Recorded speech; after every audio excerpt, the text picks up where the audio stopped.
passport holders, Malaysian permanent residents, and long-term pass holders, and Singaporean citizens are required to apply for the Malaysian digital arrival card as early as 3 days. Hello all, M ഡയറീസിൻ്റെ പുതിയൊരു വീഡിയോയിലേക്ക് എല്ലാവർക്കും സ്വാഗതം. So as you saw, നമ്മുടെ Malaysian വ്ളോഗിൻ്റെ final പാർട്ടാണ്. അവസാനം നമ്മൾ വരുന്ന ദിവസത്തെ കുറച്ച് ഷോർട്സ് മാത്രമേ ഇതിനകത്തുള്ളൂ. നമ്മൾ ട്വിൻ ടവറിൻ്റെ അവിടുത്തെ മഴയൊക്കെ നനഞ്ഞ് നിന്നതായിരുന്നു നമ്മുടെ കഴിഞ്ഞ വീഡിയോയിൽ എൻഡ് ചെയ്തത്. സോ അവിടുന്ന് നേരെ നമ്മൾ 3-4 പേരും കൂടെ ഇവിടെ അതിൻ്റെ തൊട്ടടുത്ത് തന്നെ KLCC ടവർ എന്ന് പറഞ്ഞിട്ടുണ്ട്. ഷോപ്പിംഗ് ഏരിയ ആണ്, നമ്മൾ മോള് പോലാണ്. ഞങ്ങൾ വിചാരിച്ചു ഒന്ന് കയറി ഇറങ്ങി കറങ്ങി നടക്കാമെന്ന്. അപ്പോൾ അവിടെ നമുക്ക് കുറച്ച് അല്ലറ ചില്ലറ ഷോപ്പിംഗ് ഒക്കെ ചെയ്യാം കേട്ടോ. നമുക്ക് ബ്രാൻഡിൻ്റെ ഷോറൂംസ് ഉണ്ട്, അത് വേണമെങ്കിൽ നോക്കാം. ഞങ്ങൾ കുറച്ച് ചോക്ലേറ്റ്സ് ഒക്കെ മേടിച്ചു. പിന്നെ അത് മിസ്റ്റർ ബീൻ്റെ പാവ അവിടെ ഉണ്ടായിരുന്നു. ആൻഡ് അത് കഴിഞ്ഞ് നമ്മൾ വന്നിട്ട് ഇവിടെ ഒരു സ്വീറ്റ് ആൻഡ് സേവറി, നമ്മുടെ ഒരു ബേക്കറി പോലത്തെ ഒരു ഷോപ്പ് ഉണ്ടായിരുന്നു. അപ്പോൾ അവിടെ നിന്ന് നമ്മൾ കുറച്ച് സാധനങ്ങളൊക്കെ മേടിച്ചു. ഇന്ന് ക്രൊസൈൻസും പിന്നെ ക്രൊസൈൻ എന്നാണോ പ്രൊനൗൺസ് ചെയ്യുന്നതെന്ന് എനിക്ക് ഓർമ്മയില്ല, അതും പിന്നെ കുറച്ച് ഇങ്ങനെ ചോക്ലേറ്റൊക്കെ വെച്ചിട്ട് ഒരുപാടൊന്നുമല്ല, എല്ലാവർക്കും കൂടെ ഷെയർ ചെയ്ത് കഴിക്കാം എന്നുള്ള രീതിയിൽ വാങ്ങി നമ്മളവിടെ നിന്ന് ഇറങ്ങി. അവിടെ ഇരുന്ന് കഴിക്കാനുള്ള ഓപ്ഷൻ ഇല്ല, ഇവിടുത്തെ പോലൊക്കെ തന്നെ. നേരെ നമ്മൾ ഫുഡ് കോർട്ടിൽ പോകണം. അപ്പോൾ വാങ്ങി നമ്മൾ നേരെ മുകളിലേക്ക്, എനിക്കൊന്ന് 4th ഫ്ലോറിലെന്തോ ആണ്, നമ്മൾ അങ്ങോട്ടേക്ക് പോകണം. ഞങ്ങൾ 3 പേരും കൂടാണ് കേട്ടോ തെണ്ടാനായിട്ട് ഇറങ്ങിയത്. പിന്നെ ക്രിസ്മസ് സീസൺ ആയിരുന്നല്ലോ, അപ്പോൾ അവിടെ ഒരു വെറൈറ്റി ആയിട്ട് ഗ്രീൻ കളറിലെ ക്രിസ്മസ് ട്രീ അല്ല, ഫുൾ വൈറ്റ് തീമിൽ, ഒരു സ്നോ തീമിലായിരുന്നു.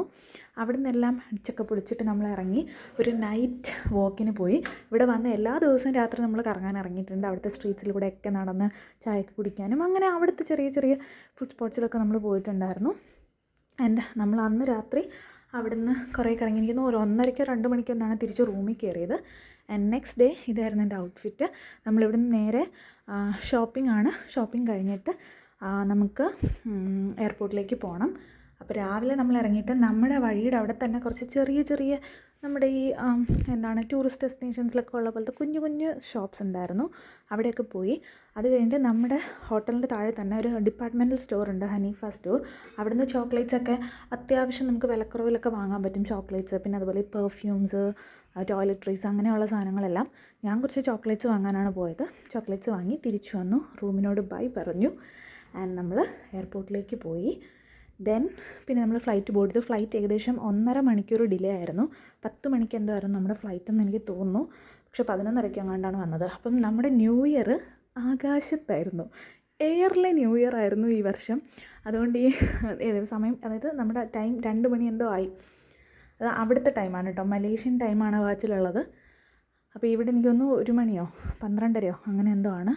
നല്ല തണുപ്പായിരുന്നു. ഞാൻ എന്തായാലും എൻ്റെ കയ്യിൽ ബെഡ്ഷീറ്റ് വെച്ചിട്ടുണ്ട്. എനിക്ക് ഫ്രണ്ട് സീറ്റായിരുന്നു, ഏറ്റവും ഫ്രണ്ടിലുള്ള സീറ്റായിരുന്നു. കാല് വയ്യാത്തതുകൊണ്ട് ഒന്ന് സ്ട്രെച്ച് ചെയ്തൊക്കെ ഇരിക്കാൻ വേണ്ടി ഞാനത് എക്സ്ചേഞ്ച് ചെയ്ത് എടുക്കുകയാണ് ചെയ്തത്. So this is the end of it.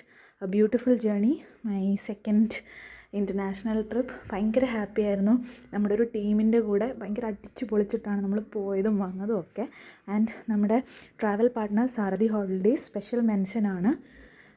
Best ആയിരുന്നു നമ്മുടെ ട്രിപ്പ്. സോ നിങ്ങൾക്ക് വേണമെങ്കിൽ കോൺടാക്റ്റ് ചെയ്യാൻ ഞാൻ ഡീറ്റെയിൽസ് കൊടുക്കാം. സോ ഫുൾ ടയേർഡാണ് ഇവിടെ എത്തി. അപ്പോൾ ഇന്നേക്ക് ഇത്രയേ ഉള്ളൂ. Bye bye.